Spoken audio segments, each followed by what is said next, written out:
All right, y'all. Peace and love to everybody that's here. Please give yourselves a round, all of you beautiful people. You answered the calling to elevate, right? This whole weekend has been a learning experience for me personally. Like, I didn't know what I was in store for, but I made it happen. The same way that everybody out here made it happen, right? And up until this very moment, and while I'm in the moment, I'm going to be learning. I'm going to be healing. I'm going to be soaking up things real quick. Briefly, I just want to give a brief description or breakdown of who I am, in case the family is not familiar. I go by the name of Red Pill, one half of the Twin Pillars. My brother Blue Pill, you heard from him yesterday. We're out in New York City. How many New Yorkers in the building? Hey. I feel at home. I feel safe. I had no idea that the hometown was gonna be so deep in here. I'm gonna sit down for a minute before I stand up. And you know, just being surrounded by New York, being surrounded by family. I brought my daughter with me so she can experience the magic that takes place in these environments. You know, when I was her age, which is 7, right across the ocean, right in St. Croix, you know, my mother, she flew me and my brother to St. Croix to, she flew us out to vacation. And on her vacation, whilst she was pregnant, she had an experience that introduced her to Dr. Sebi. So her vacation turned into a journey. You dig what I'm saying? And I was her age, right? I cannot think back to my life before that. You know what I'm saying? I don't know what happened prior to that. All I remember is that time from then. And like Karma was explaining, you know, I grew up in a family where my mother was a holistic entrepreneur, but at that time in the 80s, she wasn't lit. She didn't have a company. You know what I'm saying? Like, that wasn't a vocation that you could brag about. Being a vegan wasn't something that you could just wear in your t-shirt. Being a vegan wasn't something that you could make money from. Being a healer, dealing with herbs and whatnot. And what I think the year was maybe 82. We would call names.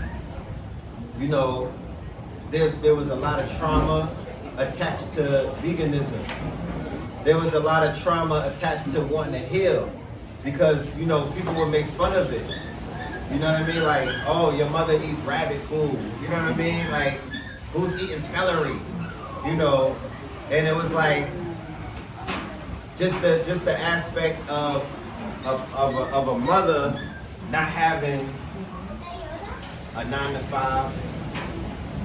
You know, not being a wife. You know what I mean? Like, being unconventional in her ways. You know, Dr. Sebi had multiple wives. You know, having the courage to say that she a healer and that she cured AIDS. The audacity of a black woman to say that. The audacity of a black woman to promote a black man who said that. You dig what I'm saying? So this journey has not been a journey that I could necessarily say that it's been roses. It's a lot of, you know, and me and my brother, we rebelled in our teenager years. You know, we were obedient to the laws of, you know, veganism, and we were obedient to our moms and whatnot. But once our father got us in Flatbush, we ran back to Brooklyn. We rebelled. We rebelled against all of that. And sitting here right now, in reflection, seeing my daughter at the same age that I was at, you know, my mind has always been like, what do I have to do to make sure that she don't go through what I went through? Because the babies is rebelling. I don't know if y'all noticed or not, but the babies is rebelling. They throwing all of this stuff right back in our face, and they like, fuck out of here. Like, I don't care about your consciousness. Once they get to 13 and 12 and they get into the lifestyle, you know, she on Roblox right now. That's gonna turn into Fortnite or something. If you know, if we don't create our own Roblox, because my whole thing is this: I'm not totally against her being on Roblox, but where's our Roblox at? It's too many of us with the smarts to not say you're not gonna meet your child off the video game. If you want to speak their language, why don't you learn coding? You know what I'm talking about? Okay. If you want to speak their language, why don't you make a video game where you can meet them in cyberspace? Because they're not leaving there. The babies were born digital for a reason, right? But we negate that. We are applying the same rules that our parents try to apply on us. These children are not raised the way that we was raised. They not raised up with the restrictions that you can't tell these children to stay in a child's place. They like, what the hell is that? There is no child's place anymore. So they watching us. They judging us. Or for not what we say, or for what we do. They're learning from us. But they learning from Cardi B too. And they learning from the drillers. And they learning for the gangbangers. And they learning for the video games. And they learning from white folk. You know what I'm saying? And they learning for everybody else that's not in the household. Because who's teaching them online while we got the goddamn computer as the teacher now? Did we create our own curriculums? Did we charge all of the people in our community who was taking all of your money all of these years to say that they was going to build a school and say, well, shit, you don't even got to build one. It's online. Just hire a coder. Did we do that? Did we ask, did we even ask the teachers did we even ask the parents of the 10 and the 11 and the 12-year-olds who have IQs that are higher than Einstein, and they all black? Who's hitting their parents up saying, well, God damn it, what's the curriculum? Because I want to copy that, because I want my children to be a goddamn Einstein too, because we realize that it's not, these children are not separate from our children. The only difference is that they were taught different. I spoke to one of the parents. You know what the parent told me? He said, when I taught my child, I started with trigonometry. I was like, what? You didn't deal with addition and multiplication? He said, why? He said, what I realized is that DNA is memory, right? And the body is water. And the DNA already has the memory inside of it. So if you're going to teach somebody, why don't you teach their memory? They already knew trigonometry. They just brought it out of them. What is the school system doing? Or what is the food system doing? It's programming up, and it's negating the fact that we know what we know. What is these children? What do these children have access to? To break the spells that we got put under. You got to talk to these children who they are. They're timeless. They're ageless. I don't even like saying her age because she's not 7. Oh, no. You know what I'm saying? She's not 7 years old. She just did 7 rotations around the sun, granted, but she's not 7 years old. She's timeless. So he told me he said when I teach my children, I teach them from the point that they already know what I'm teaching them. I'm just bringing it out. It's dormant. He said they come pre-packaged. What retards that? TV. The grandparents, the parents, the friends who are not on the frequency, the environment, movies, songs, those goddamn 10 songs that they keep playing on the radio that have a programmed amount of hertz that are programmed to keep your ass locked down. Speak to any audio engineer, they'll tell you about mastering and engineering. Yeah, you made it with good intentions, but they'll mix that shit down and mix you into a box. That's what we're unlearning. That's what we're trying to purge from. That's what we've been witnessing this whole week. If you in the room, you didn't have to be on the medicine. The medicine was in the room. Okay? The medicine was healing all of us. The waters were healing all of us. When we jumped off the cliff yesterday, that was the goddamn climbing up the rainforest. Keep in mind that our ancestors could run up the rainforest. a nigga was slipping like, oh my goodness. You doing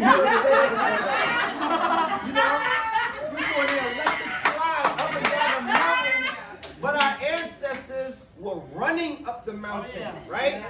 They had the ability and the agility to run up the mountain. How far removed are we from our ancestors? I remember coming back to New York City and they made fun of me and my brother because we had the audacity to tell these niggas that we were barefoot in St. Croix. But because they've never been there, right? I had Jamaican niggas like, oh, you niggas don't wear sneakers? You're Jamaican! Like, what are you Haitian niggas? Like, what are you talking about? Right? And we riding through Puerto Rico, right? And I'm looking and I'm like, damn, these niggas in the Bronx got some fucking audacity, right? And I'm in Connecticut and this man Puerto Rican's there. And I'm like, look at what the American dream is. It's a sick program. It have us chasing a fucking dream, and that's all it is. It's not real. This is the dream. How dare you leave your land and not put it to your land? How dare you go to the goddamn Bronx and live under those conditions, and we see what condition you left your people in. Huh? And then they go to the resorts? What the fuck is a resort? You know what I mean? I got people hitting me up like, yo, what resort you at? I'm like, fam, I'm in the hood. What are you saying? It's not a resort. We don't do resorts. I'm not a conquistador. I'm not in that alignment. We in the rainforest. We in nature. Just the fact that you asked me that, I can't even give you no answer. Unfollow.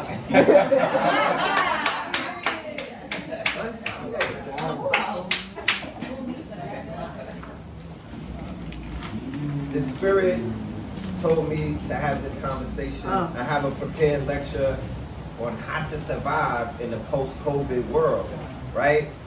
Yesterday, Supernova came and he asked everybody your I ams, right? Me and Bella, every morning we do our I ams together when we wake up and before we go to sleep, right? And I asked her if she wanted to do it. She's kind of shy right now, but we'll see at the end if she'll do it, because I want us all to be in our I am, because you're not only your name, you are magical, you're magnificent.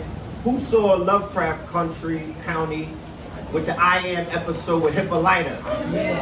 That is required watching for every single person on this trip. You can find it on HBO. Go to the episode called I Am.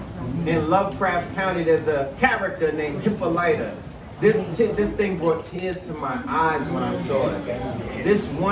It's a sister who is behind the whole thing, right? Her last name is Green. She took a book and adapted it and created this series. One of the most powerful series on TV, and I don't really fuck with TV, but there's specific shows. Watchmen, Lovecraft Country, there's a few others. American Gangster, right? Because I love how they showed you with the real balance that what these people is afraid of. The streets and consciousness. That's what American Gangster shows you. Malcolm X and Bumpy Johnson. The merging of the two. Right? That's when we were our strongest. We were in alignment. Niggas talk about my art. That's the ma'at right there. That's hip and that's hop. You're hip. You're hip. I know what's going on, but you'll hop at the motherfucking snap of a dime. Bumpy Johnson and them. You see it in the show. He was the one putting in the work. And Malcolm X and the NOI, they was taking the dope addicts off the street and healing them. One of the most powerful organizations that we've ever seen is the Nation of Islam. Because if you could take a nigga off of heroin, you're a fucking god. Wow. You know what I'm saying? That's King Heroin. If you could take somebody off of opiates without methadone and just a word, you gotta give these people their props. They were doing it in the 20s. They were taking niggas off of pork, right? In the 20s, in the 30s, in the 40s, in the 50s. So I say that to say that we are all a brand. Everybody came up here and said their I ams. And I'm here to let you know then every single person is a brand, right? So now that we know that we're a brand, how are we going to maneuver our brands in the post-COVID world? Because for anybody to say, oh, I just wanted to go back to what it used to be, I would say, well, goddamn it, we got some red shoes. Come and click them shits 3 times, Dorothy, and take your ass back to Kansas, because you're not going back. It's called change. And it's called a shift. It's called 2020. 2020 is 2 tools, right? It's a mirror. It's a twin. You got the best of life, and you got the worst of it at the same time, right? You niggas was living your best life and your worst life at the same time, at the same damn time, like Future said. That's what 2020 is. 2020 is a mirror, right? 2020 is a twin. But 2020 showed you that we live in a binary world. So I don't want to give too much time and stock to individuals or teachers that come along and waste your fucking time to point out that you have an enemy. We know that. We live in a binary world, nigga. The rat has an enemy. It's called a cat. That's right. The dog have an enemy. It's called Chinese people. I'm no offense. We all have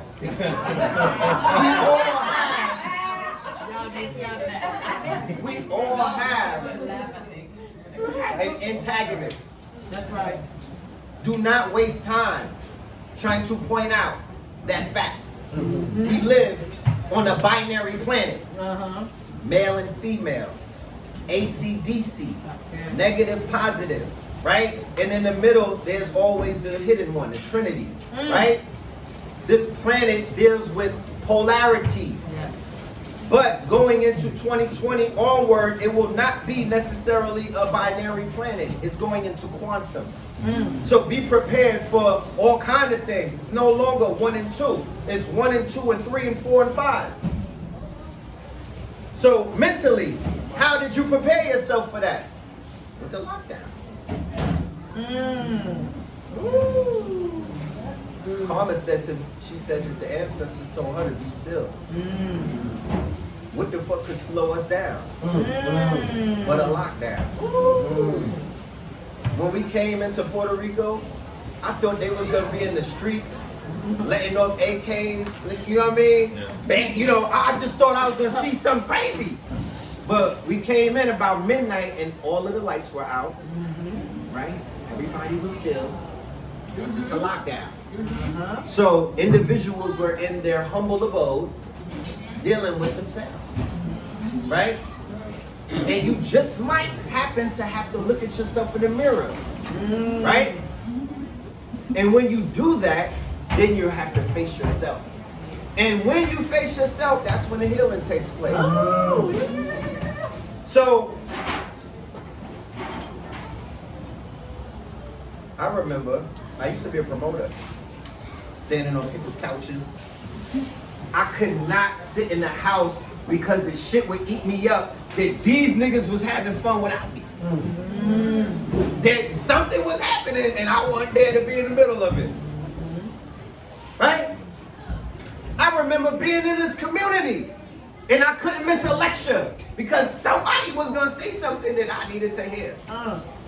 But that's not what it really was. I needed to deal with me. So after a breakup, I believe in 2017, a sister that I was, dealing with, she became a feminist and she decided that, it wasn't time to, it was time to part ways. But one of the things that I said in the first elevation was seasons and reasons. One of the things that I found in my growth and development is that we're in each other's lives for seasons and reasons. If we don't have the tools to identify why we are in each other's lives for seasons and reasons, we must go out and find those. I was able to find mine in the form of an elder by the name of Jerry Miller and his wife Sandra Frazier, and I was in a relationship in 2011 with a young woman in Atlanta, and we sat down before we got busy, right? We were feeling each other. We was like, let's just go get a reading together. And that reading stuck with me forever, and he said, yeah, seasons and reasons. You're gonna be with her for 6 months, and laughed it off. And I was like, family, I'm trying to marry her. You know what I mean? And my ego was like, how dare you say some shit like that to me in front of her? Right? I was like, I decide when I'm gonna let go of this. He was like, no, nigga, seasons and reasons. And then he let it be. 6 months later, we back in front of them like, and my heart is broken. I'm like, tell me something different. And he was like, no, seasons and reasons. Let it go. Let it go. Let it go. If I didn't let it go, my daughter wouldn't be here. Right? If I didn't let it go, I would have never went to New York and started my second journey in this quote-unquote consciousness. Seasons and reasons. Me and the sister linked up in Atlanta in September. I flew her out so she could perform in front of the people, right? And show the world her art and her skill set, right? And to this day, that's one of my good friends in life, right? And she's grown immensely in her journey. And where I was in my journey, I don't know if she would have been able to do that. I'm just keeping it 100 with you. And I don't know if I would have been able to grow and transform and do what I was doing if I was to hold on like that.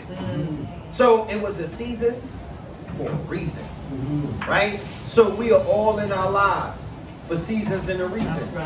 Everybody's tripping over the conjunction of the planets. Well, that's the planets lining up. What about in your life when you line up with a planet? As above, so below, right? These niggas is playing. What about when you align though, but sometimes the planet's unconjunct? Are you prepared for that? Because we prepare ourselves for a conjunction, but are you prepared when that planet, because this hasn't happened in 800 years. So these planets been waiting a while to get up with each other. They got a lot of shit to catch up on. But they've been patient. And that's the same thing that you are going through with people in your lives. You may part ways with them. So honor the time that you have with them when you're with them. Not to say that y'all not gonna get back up in the next lifetime. Maybe 800 cycles later, y'all gonna link up. You know what I'm saying? You may be living in Thailand, you know, you may be somebody you're gonna be in a whole new spacesuit. But the spirit is still the same, right? The planetary, you know, influence will still be there, but seasons and reasons. So we are in a very trying season that we're going to enter into 2021. We nicknamed it 21 Savage, because that's what it's going to be, right? And your brand is going to carry you the same way that your brand carried you through the first lockdown. For all of my holistic entrepreneurs, they said, Red, this been the best year of my life. I'm like, I shave my nigga. Yeah, that CMOS is fine. That elderberry moving itself, right? And one thing about the Matrix, you know, I call myself the red pill. I'm gonna get into that in a minute. But that movie was one of my awakenings. I remember the outfit I was wearing. I was on a date with a season. You know? And I remember the scene. And it was the architect talking to Neo, and he was like, yo, the Matrix upgrades itself. There's 6 of you niggas. Like, don't take yourself too seriously. Whoa. It's been 6 of you. Whoa. Right? And after the Matrix defeated you, every single time it upgraded itself. So the Matrix Babylon, or whatever you want to name it. It's upgraded itself. It gave you Kamala the cop and Joe Biden, right? And now the Democrats is in power. The Matrix has upgraded itself. There was blatant racism. Now the shit got a mask. It's gonna be mandatory mask. So now they're gonna put a mask on the racism and rock you to sleep in a whole nother way. With Obama, they gonna dangle Obama and Michelle around you all day. Now they're gonna roll Sasha out because she's okay. I'm just saying, I'm giving you the play. The Matrix has upgraded itself. So now, the ease in which you was able to breeze through 2020 selling the elderberry and the sea moss, my nigga, it's not gonna be the same. This time around, we're gonna have to figure out newer ways. And you got newer people who have stepped out there. Huh? I seen sea moss in Target. Be prepared. Oh yeah. What? Yeah. They branded that shit. Okay? Big corporations have branded your weed man is obsolete, my niggas. Yeah. Have fun buying the last packs. Yeah, because Philip Morris got it. I'm just saying, the Matrix is upgrading itself. Oh yeah. Mandatory vaccinations. You can't fly without the car. Right? You can't fly. You can't eat. You might not be able to go into Whole Foods without the vaccination card. Nothing to be worried about. Right? The rainforest kicks out a lot of goddamn fruits every year. But we have to ask ourselves, how are we going to create our brands? Right? Who we are. Now that we've discovered who we are, this is what I want to do.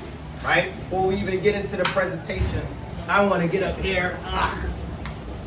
And I want to ask every single participant that is with us, and please, let's do this very fast because we want to be respectful of the time. I want you to identify what your gift and your talent is. Because now that we know who your I am is, my job is to find out what is your gift and your talent.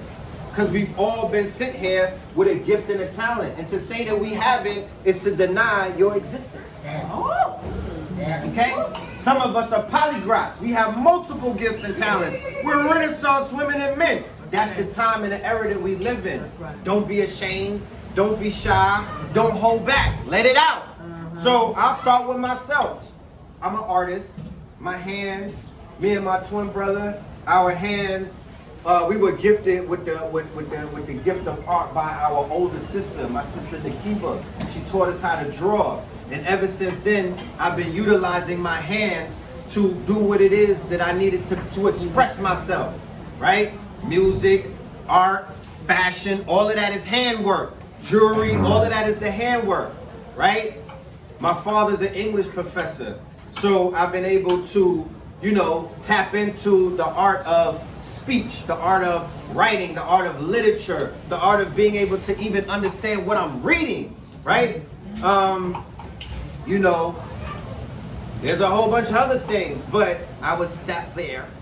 I don't want to be, I would just say that I'm an artist and I'm a scientist. And I'm not a master teacher, I'm a master student, right? And they say that you can learn a lot from a fool. And that's true. But imagine what you could learn from a master, right? And I'm aware that I'm surrounded by masters. I've been in master class since this plane landed, right? The island is a master teacher. That goddamn rainforest was a master teacher. I have fear of water. Not like taking a bath and shit, but I had a fear of deep water because my brother almost drowned in St. Croix. Is that correct? And he had an accident in the pool when we were teenagers. A horrific accident on a diving board, right? And that trauma kind of was ingrained. So when they was like jumping to the water, I'm like, how deep is it? They was like, 20 to 40. When we was going up the hill, when the people was coming down, I was like, what y'all was doing? They was like, we jumped into the water. I was like, how deep is it? They was like 20 to 40 feet. I was like, yeah, I'll sit that one out. Hey. I'm thinking that we going through all of this mud and shit to be next to a fucking pool or something. I thought we was going to a kiddie bowl. And I realized that, no, nigga, you're going to face your fears. So the minute I grabbed that rope and I swung and I let it go, I let go of my fears, because what else is there after that? You know what I'm saying? Then I had to do it like two or three more times just to make sure that I left it in the water, right? So it's in the subtleties. We be looking for these spaceships to land, or you looking for Jesus to come out the water for a miracle, and the miracles are in the subtleties. The miracles are in the people that you meet. The miracles are the instances of things that may have happened just at the grocery store. The miracles are in something that somebody could have whispered in your ear. Even the wino at the liquor store, they might drop a gem on you, and that might be the miracle that you need. We need to look for the subtleties, because that's how the Most High operates. They say the devil is in the details. I say God is in the goddamn details too. You know what I'm talking about? Ain't God is the devil. People is upset because I got sigils on my shirt. I'm like, don't get alarmed, my nigga. We're not here to hurt you. Black magic matters. Tap in, my nigga. Yeah.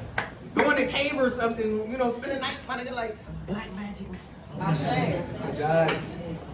Because this island is a black magic island. It's an enchanted island. The islands. St. Croix, St. Thomas, St. John's, Jamaica, Puerto Rico, St. Kitts, all of them. Magical islands. And the conquistadors and other people with, you know, the wrong intentions, they created this blockage in us.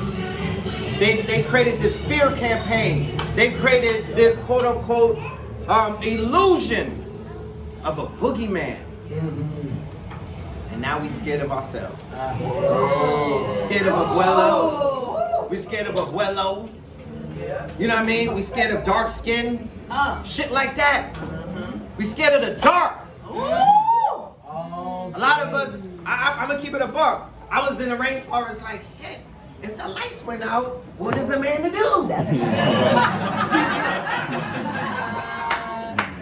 Because the wildlife was paying homage to us yesterday. They wasn't popping out on us. They wasn't doing drive-bys on us. But understand, at night, that's their turn to stomp through that bitch and make noise and whatnot and talk your shit. That's when the jaguars come out. You know what I mean? That's when a lot of the predators come out. They talk their shit at night. So we have to be able to face our fears, whatever they may be. Some people fears the light. Facts. That's a fact. Facts. So, if y'all allow me to, because I don't want to be all in your business, I just want to know, and I'm not going to bring y'all up here, I'm going to just go in unison, but I want to know, what is your skill set, and what is your gift, young man?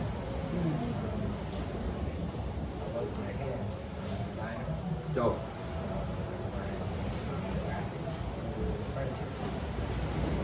He is a handy with his hands. He has magic hands.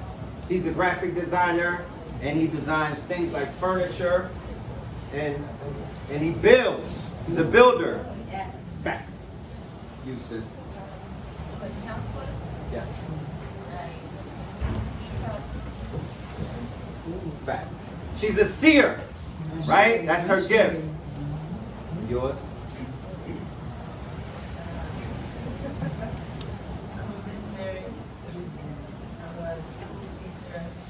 Yes. I'm a mother. My skill set, I'm highly organized. Fact. And I like to manifest things. I like to be that agent to work in a team effort, collaboratively, to contribute. A nurturer, natural nurturer. Please give her a hand. Everybody that presents their gifts and their talents, I forgot to say that. We are all in this sacred space. We have to pour into each other. So you don't know how difficult it is to share, right? So we want to honor that with everyone. I'm not putting anyone on the spot.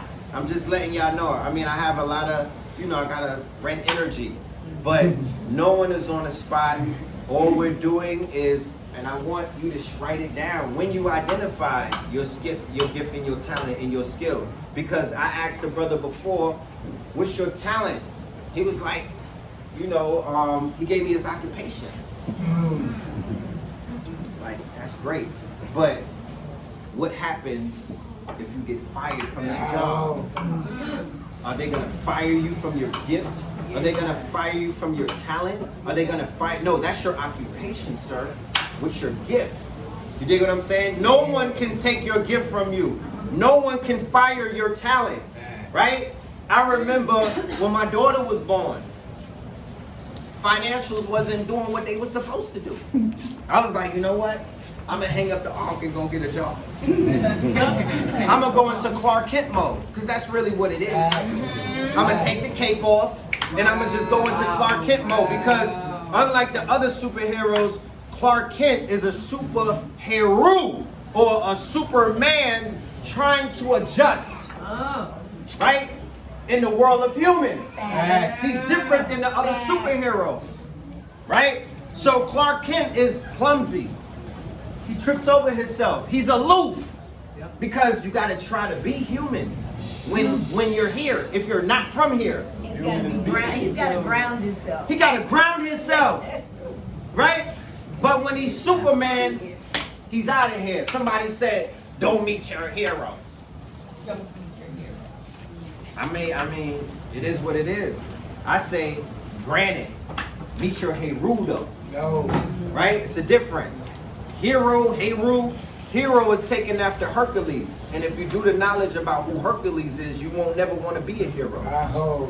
Right? So yeah, don't be your hero. Don't meet your superhero. And your superhero is never going to be outside of you.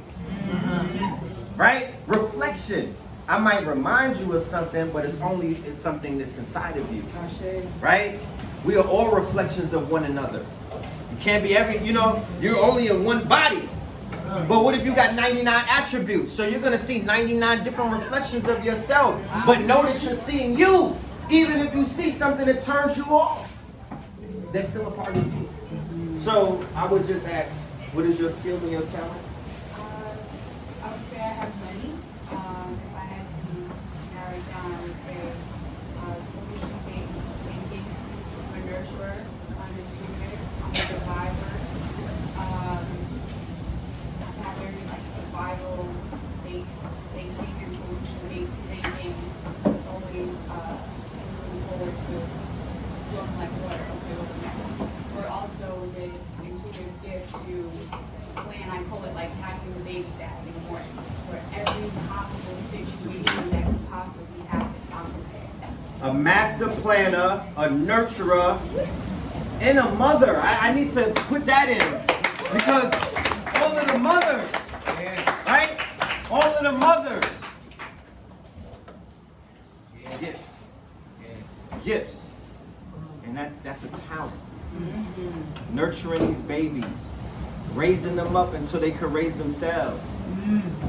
Being not just of your one mind, multiple minds at once. Right? Like Karma, I saw the video where she was juggling. It's like, I didn't know you could juggle. But imagine how many of us juggle everything every day in life. Every day. Wake up juggling. Trauma. Fear. Anxiety. Depression. Expectations. Prosperity and abundance. Right? You don't want to, you got to make sure you don't drop the wrong one. But it's still a juggle. Because our trauma brought about our prosperity. Yes. I don't give myself enough credit because I really believe that I am capable of doing anything I put my mind to. I built my house and lost my job and taught myself how to refinish floors, cement my basement. I built a whole room with sheetrocking, inspiration, doing everything for banking for my son. Beautiful. Literally, every construction project that needs to be done, working with plaster, working with sheetrock, everything. The whole family was just like, how did you do this? I was like, it needed to be done. It needed to be done. Solution-based, became water, figured it out, taught myself how to make wedding cakes. Everything. Right? And the fact that she's bringing that up, thank you for that. Appreciate you, Ashe. Is also what I want to add on to the economy that we exist in now. That's what this lecture was supposed to be about. We live in a new economy. The economy that we were all used to have died, right? The last economy that was really booming was called the attention economy, right? That's social media. That's how many followers you got. That's people clowning online to get followers. That's trolling and whatnot. That's the poster child for the attention economy is Tekashi 6ix9ine, right? The new economy that we rolled into during COVID and post-COVID is called the passion economy, right? What are you passionate about, right? What's your gift? What's your talent? What the hell did you get sent here to do? Because all of that other stuff is so post or pre-2020. We don't even want to hear about it. I'll read the book, maybe, if it's on audio. Where are you at with your talents? Where are you at with your gifts? Where are you at with your skill? That's why they were labeling people, what, essential and non-essential. They was trying to let you know. That shit that you think you on, you're not. Stay home. Stay home. Take this unemployment check. Yes. And I'm sure people have this question. How do you determine what your talents are? It's not always clear for everybody. Indeed. This is, she asks, how do you determine what your talents and what your gifts are? Go back into your childhood. Yup. Right? Because that's when it appeared. Right? Go back into your childhood. That's when it was showing up. And we suppressed it. They suppressed it. He suppressed it. She suppressed it. It's been suppressed. Right? It's been hidden. You got a job. You joined the army. You went to college. You took a new major. Shit wasn't in alignment with what you was sent here to do. Right? So, ego. Right? Something that the toad medicine exposes. Right? It's called bufu. Where's the shaman at? Shaman? Shaman? Right? It's ego. Right? The bufu gives you ego death. It's and I thought that's what we were witnessing yesterday. I shared that with him. But he was like, you know, I picked up like on a third person that was Changa and it wasn't the bufu. Because it's if as intense, if not more intense. Because my spider senses, I was like, wait a minute, that was only 10 minutes. This shit's supposed to last about 30. Ego death. And if you witness that, you know, to be honest with you, that's kind of sacred and whatnot, that ceremony. But if you go through that ego death and you realize that at the end of the day, your name, right? Who you thought you was, what block you from, because they got our people trapped on box and box and box and box. They got niggas out here drilling for their block, right? That they don't own. Yo, I'm from this building. I'm gonna kill son over there in that building. Some of our own children is out here banging on each other at 11 and 12 because they've been influenced by the rappers. You know what I'm talking about? They ready to die for their block, right? They walking around wearing their homies on their shirts, right? Then you got, I'm a blood. I'm from this set, from this building on this block. I'm from this floor. So we repping the 8th floor. The north side of the 8th floor, right? That's just ego on ego on ego on ego, right? What does the ego death show you? Same thing like the ocean. Here's a bottle of water. I use this analogy, right? Okay. This is water, right? This is water. It used to be part of the ocean, right? It had no bottle. It was not inside of a bottle before. It wasn't called Dasani, right? Now they got Dasani Light, Dasani Blue. You know what I mean? And it ain't even water, it's oil. Real talk, made by Coca-Cola. Poison. But With a bunch of chemicals. the more labels they put on it, the more ego is involved. When you take this out and pour it into the ocean, it's part of one. The source. Right? The source. Our vessels, our names, who the fuck we think we are, our nationality, all of that is ego. Right? If we go through ego death, then we will be like, yo, I'm ready to die. Yes, sir.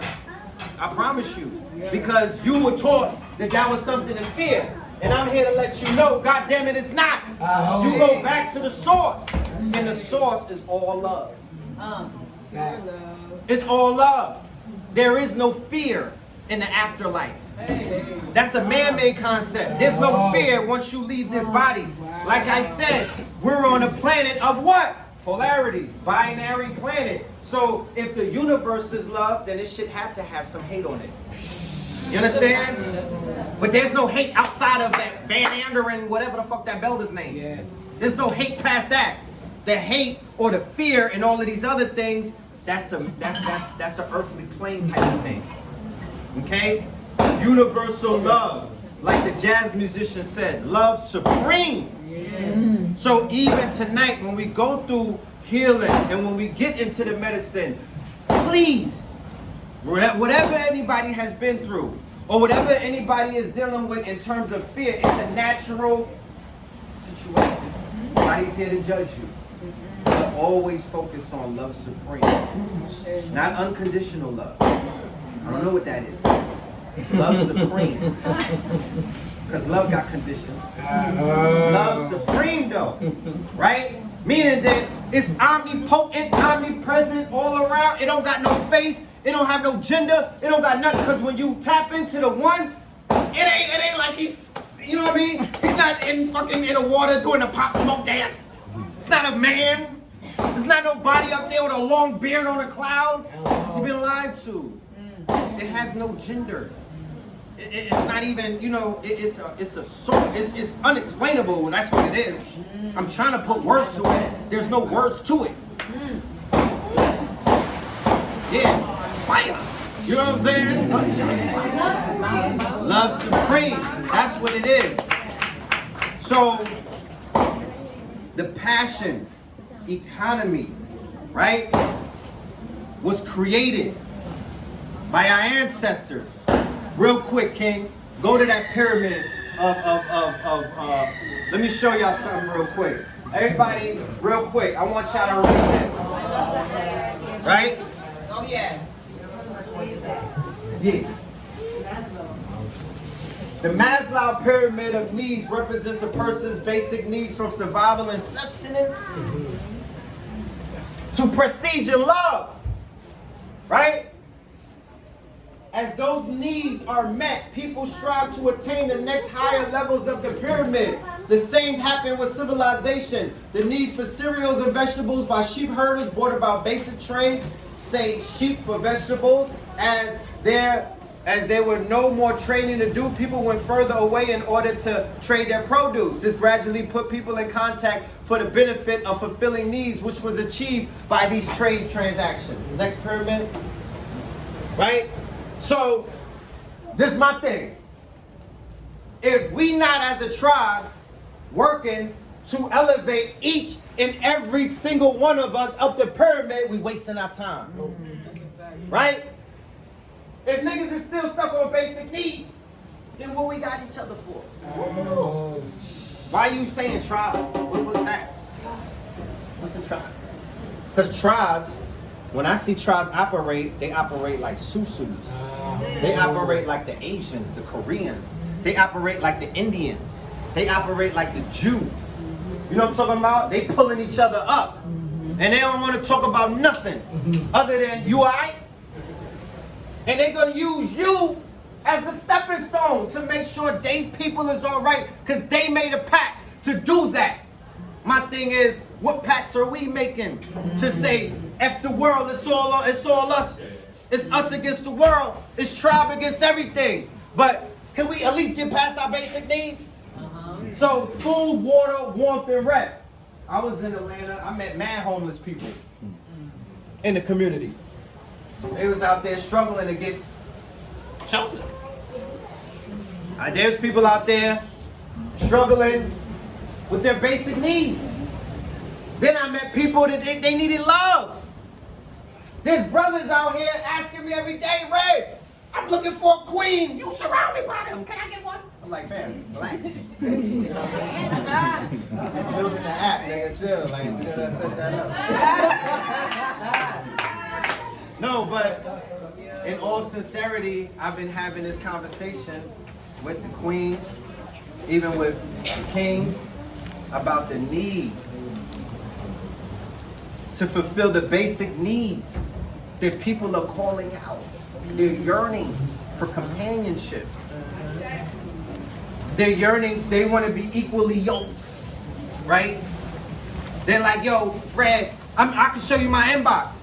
I'm with a goddess. Oh, I'm a god.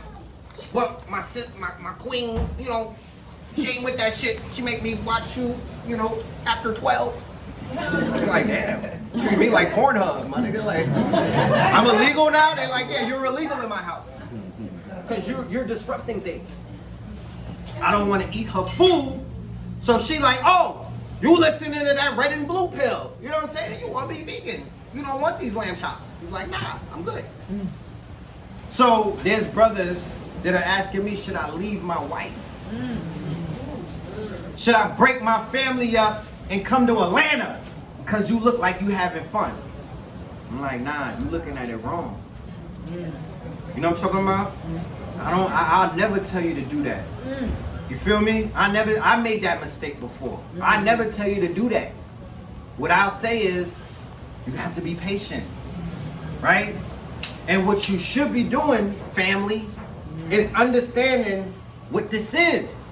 You see people treating consciousness like a fad and a trend, and they dangle it in front of other people that's not conscious, and they're using it like an armor, right?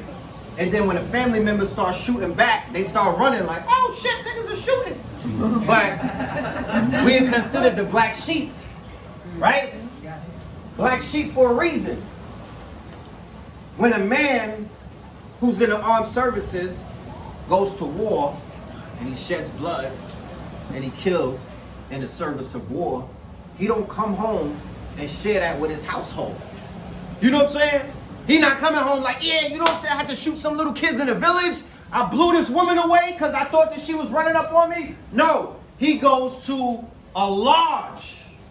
He goes to a group of men who are in war with him. And that's who he shares with. Y'all sharing with the wrong people.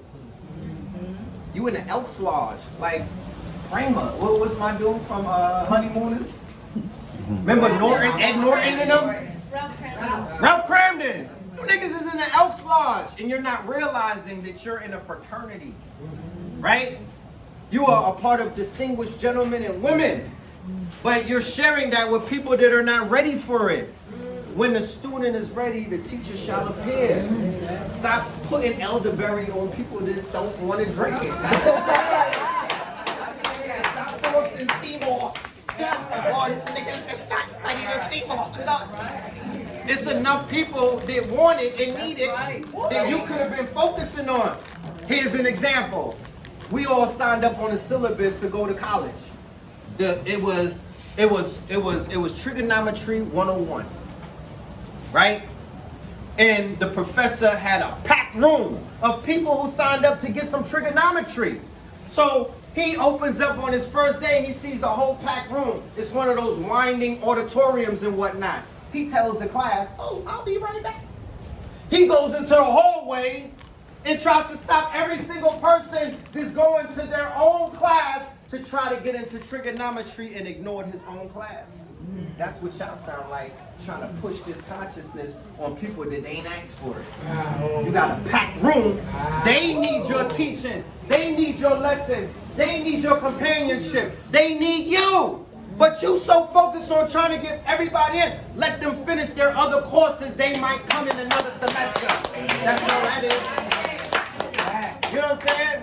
So those who show up, they get the reward. Don't pitch pearls to swine flu. Right? Stop pitching your pearls. They're not, these niggas are not wearing pearl necklaces right now. They're not appreciating it. They're gonna throw it back at you, and you're throwing pearls at them, they're throwing daggers back. It's gonna hurt. Right? You, oh, I'm just trying to help. Nigga, who asked you? You need help. Right. Now you trying to help, oh, you put it on the cake? Huh? The Lois Lane try to run around and, no, she's like, that nigga save her. She ain't gonna put on the cape and, what the fuck? No, she accepted the saving. Somebody saved you, right? One of the greatest things that took place this whole weekend was 2 years ago. Where's Oraje? Was it 2 years or 1 year ago from the last elevation? A year and a half ago. Impossible. It was. Impossible. It was amazing. It felt like 3 years. It did. So, It was amazing. the first elevation event was in Brooklyn. I signed up for it. Ali reached out first. Shout out to Ali the Great. Give him a hand.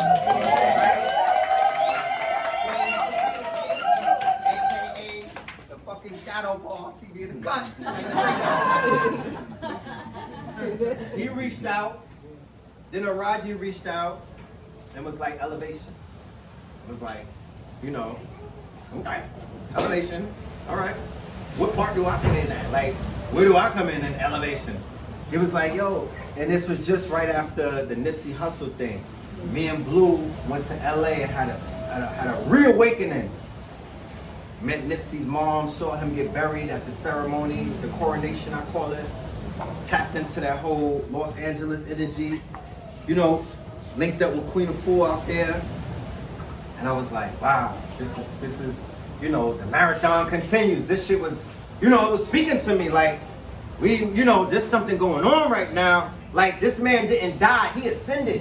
You know what I'm talking about? I'm on Crenshaw, and I'm not feeling Crenshawnian. I'm like, you know, because I was on Crenshaw back in the days. I was like, yo, there wasn't no Uber back then. I was like, Uber. I was like, O2. I was on Crenshaw and Slauson. I went to sleep in a motel, and I woke up, and I'm green to this shit. I'm from New York. I'm on Crenshaw and Slauson, like, oh shit, taxi. And then we went back, and I was like, oh, this is a different kind of energy. His influence is touching the people, and we walking, and people, the gangbangers is throwing it up. They saluting us. I'm like, okay, that's what's up. You know, I'm feeling different. So, Chrisette Michelle, Queen of Four, Soleil. Reign Global, Reign Supreme, Soleil, right? And a few other magnificent brothers and sisters were part of that panel. I'm saying that to say that standing here and seeing the growth and development and everybody that was there that day is a testament to where we're going. My question to us would be, what is our measurement system? You know what I mean? How do we measure one another? By your followers? How do we measure growth? How do we measure development? Is it how you feel? Is it because a nigga looking like he lit? No. It should be a spiritual growth and development connection. When I see you and I see that you're growing and you're elevating and it's something is taking place inside of you and you're transforming into the butterfly that we all are, then we know that the medicine is really taking its toll. Right? The medicine could be one of your master teachers. The medicine could be a book you read. The medicine could be a course that you're in. The medicine could be a food that you eat. The medicine could be a relationship that you're in. The medicine could be a new child that you gave birth to. The medicine could be a bunch of different things. Don't look and don't label the medicine for what you think is in the cabinet. Right? The medicine could have been, you got beat down. Nigga stomped you out, put you in a coma, right?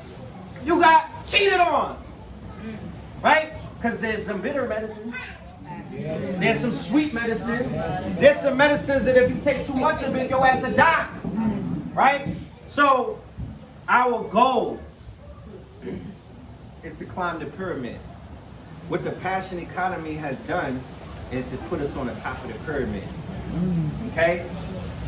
The top of the pyramid is self-fulfillment, right? Achieving one's full potential, including creative activities. So, what's the passion economy? How many people know about teachable.com? Keep your hands up. How many people know about patreon.com? Keep your hands up. How many people know about Thinkific? How many people know about OnlyFans? Yeah, everybody hands up. All right, well, we're going to give you a crash course on that. I was like, keep your hands up. Niggas was like, no. And I say this in all sincerity, because I'm here to teach, right? And I'm here to teach about a new economy. And they identify that website that was created for creators with the same intention that Patreon was created for. The only caveat is that they allowed adult content, right? That was the only caveat, and then it got taken over to represent adult content. But what are these ladies expressing with their adult content? They're part of the passion economy, whether we like it or not. I'm not here to judge any person. You understand? Achieving one's full potential, including creative activities. Right? Are they not being creative? So the people who are on Thinkific, right? They're like, you know what? I'm gonna make a living teaching people, right? But I hired myself. Going back to what I was saying with her story, when she was born, I ran around trying to get a job. Oh, let me hire me. Oh, look at me, look at me. And then people was like, who are you? Right? I must have got turned down by 100 different websites. You know, I was on Indeed every day. Monster.com. I was creating new fucking resumes and you know what I mean? Nothing worked. I was like, damn, what's going on? And then one day I was in the crib and I was meditating and it was like, hire yourself. I was like, wait, what? Spirit was like, hire yourself. Nigga, you work for Steve Jobs now. Like, who? They was like, you work for Steve Jobs. You have an Apple computer. You work for Steve Jobs. He works with you. And they was like, that's your job right there, the computer. Hire yourself so you can fire yourself, and when you ready, nigga, you can retire yourself. Period. You don't gotta wait for nobody. You don't gotta wait for nobody. The blockage that I was putting on my, it was destroying my self-esteem. It was the fact that the spirit was like, no, nigga, I'm not putting you in no cubicle. Nope. You bigger than that. You got more purpose than that. You gave birth, you the father of wisdom, Bella. How dare you try to get a job? So I hired myself, right? I became my own entrepreneur. I had a clothing line at that time. I became more serious about it. I was blogging. I was doing blog talk radio. I jumped on YouTube. You know what I mean? I started doing all kind of things.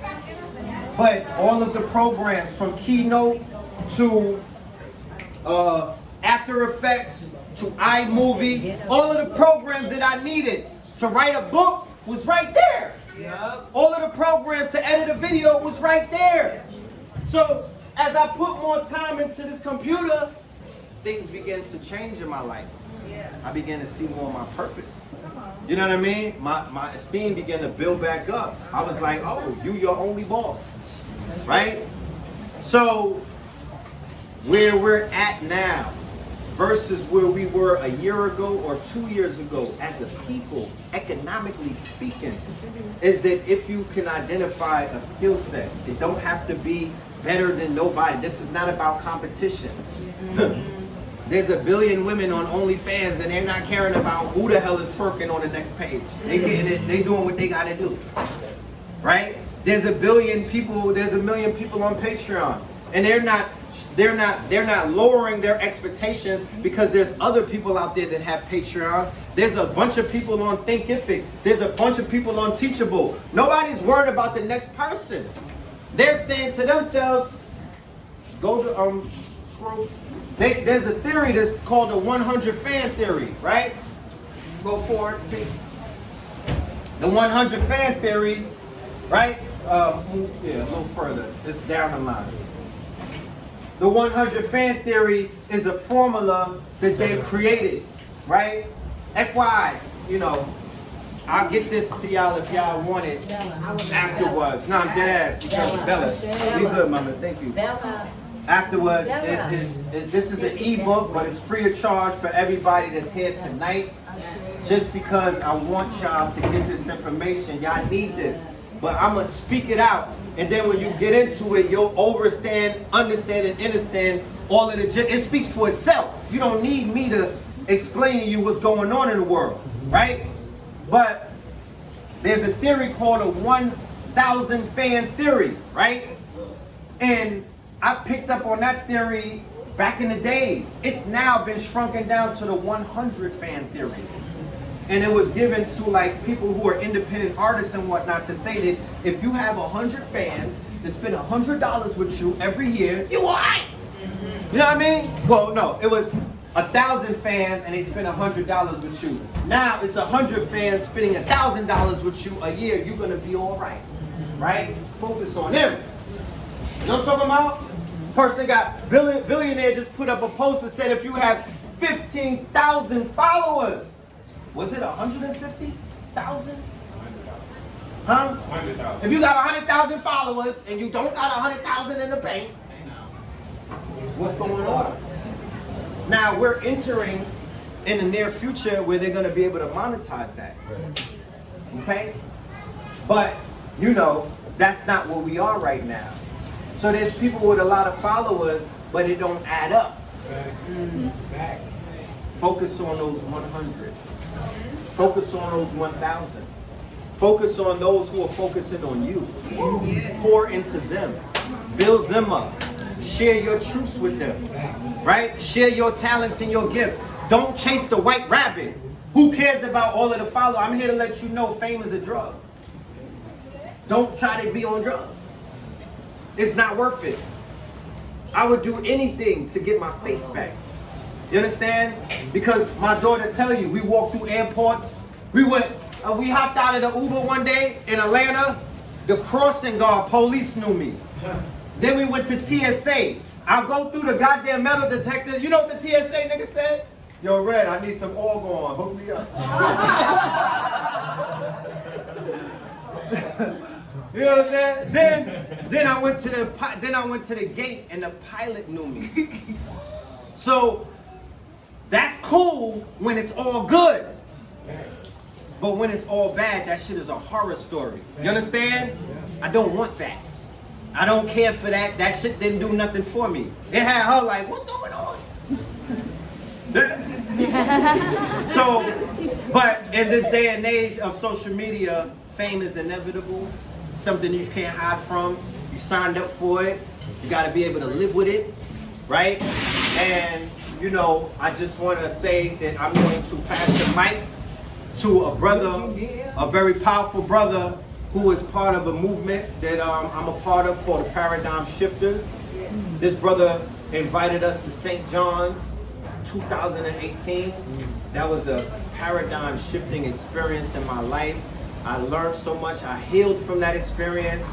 Me and this brother have a workshop coming up on the 19th where we're going to be getting into a lot more dealing with businesses and whatnot and the fundamentals. Because we got at certain times, we got to get the fundamentals together. You know what I'm talking about? So this brother's a world changer. He's been around the world. I'm talking about his passport is bleeding. He's been stamped a bunch of places, but he said to me this morning, "Yo, Red, man, I ain't really never did a spiritual event." And I was like, yes, you have. Every single event that you've done is spiritual. You feel me? Every single event that you've done is spiritual. It just wasn't called that. So I bring to you, without any further ado, my brother, your brother, from another mother, billionaire PA. Give it up.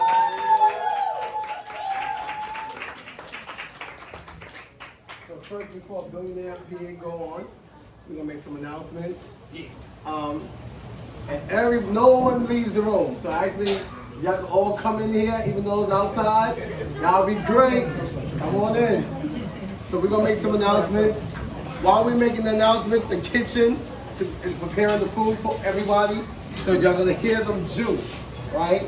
So basically, I'm the intermission right while they're making the juices and stuff like that. And then Billionaire PA is gonna come on with a very incredibly powerful